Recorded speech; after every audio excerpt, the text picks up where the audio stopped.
पूरे आज के सेशन को समराइज करना चाहूंगा। नंबर 1, आने वाले 4 दिन आपके अच्छे जाएं, इसके लिए आपको नया कुछ नहीं पढ़ना है।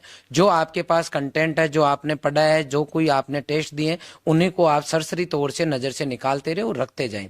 किसी के संपर्क में नहीं आना है, ना किसी को तैयारी के बारे में पूछना है कि तेरी कैसी तैयारी है, या ना किसी भी मैटर के लिए किसी से कोई कंटेंट नहीं लेना है।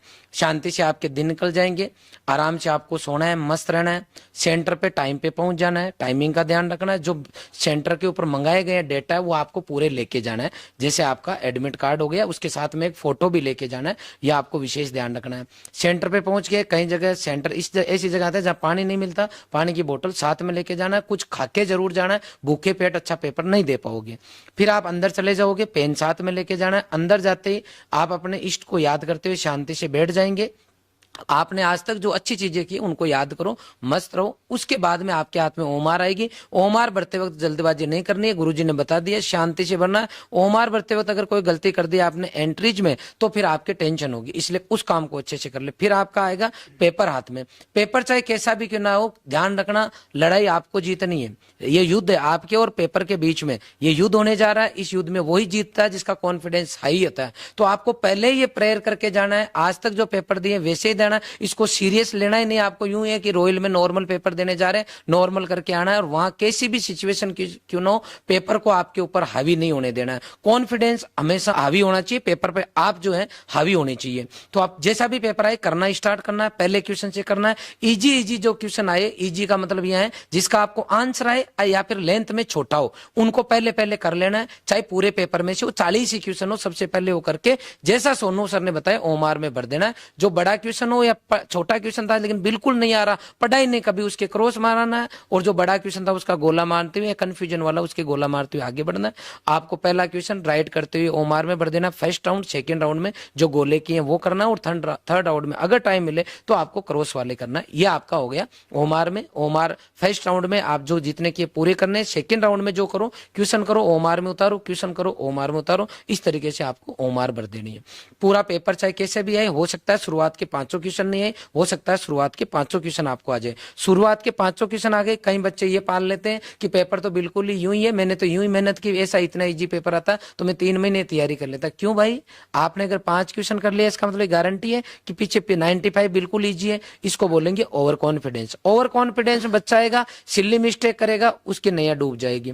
शुरुआत के 5 क्वेश्चन नहीं आए, बच्चा के हाथ पांव फूल जाते हैं, अरे कि पेपर इतना टफ आ गया, अब मेरा क्या होगा, मैं तो अगली भर्ती की तैयारी करूंगा। ऐसा नहीं करना। 95 क्वेश्चन पीछे पड़े हैं, 5 क्वेश्चन नहीं आ रहे, कोई बात नहीं, पेन रखो, ओमार रखो, पेपर रखो, शांति से 2 मिनट बैठो और फिर वापस अपने आप को याद करो, क्योंकि आप योद्धा हो। पेपर ने आपको डराया है, जो कुछ भी हुआ है मेहनत करके गए थे क्या कि करके गया था, जो बेटा तेरे को नहीं आ रहा मतलब किसी को नहीं आ रहा, वापस पेन उठा और वापस मन से ये बोल कि मैं डरने वाला नहीं हूं, मैं अच्छे से करूंगा, चाहे मेरा हो नहीं हो, लेकिन मैं कॉन्फिडेंस लूज नहीं होने दूंगा। 6ठा क्वेश्चन पढ़ो, 7वां पढ़ो, 8वां पढ़ो, 10वां पढ़ोगे तब तक 1 से लेके 5 तक को जो पढ़ा था उसका आंसर आ जाएगा। इसका मतलब है पेपर में आपको कॉन्फिडेंस रखना है। ओवर कॉन्फिडेंस, लो कॉन्फिडेंस दोनों का आपको शिकार नहीं होना है। पेपर करते हुए आगे बढ़ते जाना है, पूरा क्वेश्चन पढ़ना है, पूरा पेपर पढ़ना है। विशेष वर्ड का ध्यान रखना है, नहीं है क्वेश्चन में जो नहीं है उसका ध्यान रखना है। कथन कारण वाले क्वेश्चन है, उनमें कुछ वर्ड आते हैं जैसे हमेशा,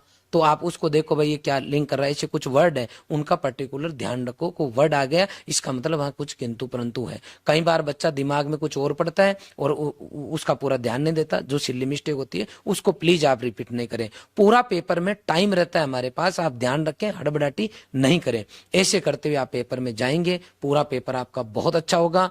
और पेपर की कट ऑफ डिसाइड होती है पेपर के लेवल से, इसलिए आपके मन से जो पेपर कर दिया वो ठीक है, रिस्क कभी भी नहीं उठानी है। हाँ, अगर 2 क्वेश्चन आपके पास बच रहे हैं, आपने क्वेश्चन पढ़ा, 4 ऑप्शन में से 2 बिल्कुल क्लियर है कि इनका आंसर ये तो होगा ही नहीं, और 2 आपके पास बच रहे हैं, तो उस केस में आप रिस्क ले सकते हैं। अदरवाइज आपको नेगेटिव मार्किंग, जैसा कि सर ने कहा है कि जानलेवा है, नेगेटिव मार्किंग 1/3 बहुत होती है, इसलिए आपको रिस्क नहीं लेनी है। 2 वाले में आप रिस्क उठा सकते हो, वो भी आपकी सिचुएशन पर डिपेंड करेगा। आपने साल भर प्रैक्टिस की है, टेस्ट दिए, एनालिसिस किया, आप अच्छे से जानते हो कि 2 में से करने पर आपके कितने सही होते हैं, कितने गलत होते हैं। हमारी टीम ने आपको यह भी बताया, जैसा अंशुमान सर ने बताया, कि एक बार आपने आंसर सोच लिया वो कर दो, उसके बाद में आप घूम फिर के वापस आके उसको दोबारा काट के सही करते हो। जनरल वे में हमने ये देखा है कि वो क्वेश्चन दोबारा करते हैं, वो जनरली गलत होते हैं, इसलिए आपने एक बार कर दिया, उसको लेके आगे बढ़ जाओ। ठीक है, कई बार ओमार भरते वक्त बच्चे पहले का ऑप्शन तीसरे में भर देते हैं, बड़ी मिस्टेक होती है। अगर कोशिश करो मिस्टेक नहीं हो, खुदा ने खास्ता कोई क्वेश्चन में आपसे मिस्टेक हो गई, गलत भर दिया, तो उसको आप छोड़ दो, वहीं भूल जाओ, हो गई गलती, अगले की तैयारी करो। बार बार उसको याद मत करो कि वो गलत हो गया, अब क्या होगा। कई बार बच्चे ऐसे भी घबरा जाते हैं। इसलिए कोई कुछ भी हो जाता है, सिचुएशन चाहे कैसी भी हो, अपने आप पे विश्वास रखो और आपका कलेजा, आपकी आत्मा उस टाइम लड़नी चाहिए, लगना चाहिए कि मैंने जो कुछ सीखा वो मैंने अप्लाई किया है। हाँ सर, घबराना नहीं चाहिए पेपर के अंदर, मैंने सुना आपसे, मुझे अच्छा लगा, मैं पेपर में कभी घबराया भी नहीं, लेकिन मैंने एग्जाम में कि सर उसमें घबरा गया, फिर किस लिए सीखा था। इसका मतलब आप योद्धा हो। 2 मिनट पेन छोड़ दो, लेकिन अपने आप को स्टेबल करो और लड़ाई लड़ो। मैं पूरे विश्वास के साथ कह सकता हूं कि जिस तरीके से रॉयल की टीम ने पढ़ाया है, और मुझे पता है बच्चों ने किस तरीके से रातें काली की है, चाहे कोटा की बात हो, चाहे बात उदयपुर की हो, चाहे ऑनलाइन बच्चों की हो, वास्तव में बच्चों ने इस बार जितनी मेहनत की है और दिल से जो आपने जान लगाई है ना, उसका आउटपुट आपको 18 तारीख को देखने का मिलेगा।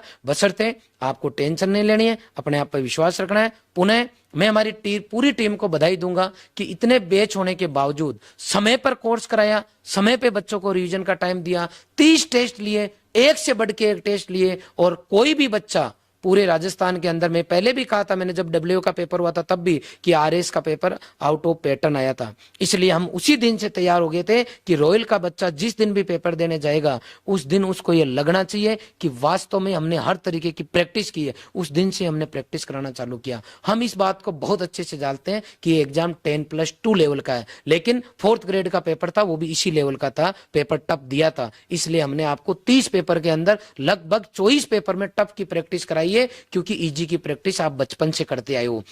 इसलिए 24 पेपर आपने टफ दिए। बाकी पहले इस भर्ती से पहले जो नॉर्मल टेस्ट हुए वो, और उसके बाद में आपने नॉर्मल टेस्ट भी दिए। इसलिए किसी भी बच्चे को घबराने की जरूरत नहीं है। अगर आप रॉयल से ढंग से जुड़े थे और आपने मेहनत की है, तो मैं पूरे विश्वास के साथ कह सकता हूं कि आपकी जीत होगी। पुनः आप सभी लोग जुड़े, इसके लिए आपका हार्दिक आभार, और हमारी पूरी टीम का भी हार्दिक आभार कि आपने बहुत अच्छी तरीके से बच्चों को कोर्स कराया और आज बच्चों को आपने बहुत अच्छी तरीके से समझाया। और भी अगर आपके किसी तरीके का डाउट है तो प्लीज आप कमेंट सेक्शन में कमेंट करें।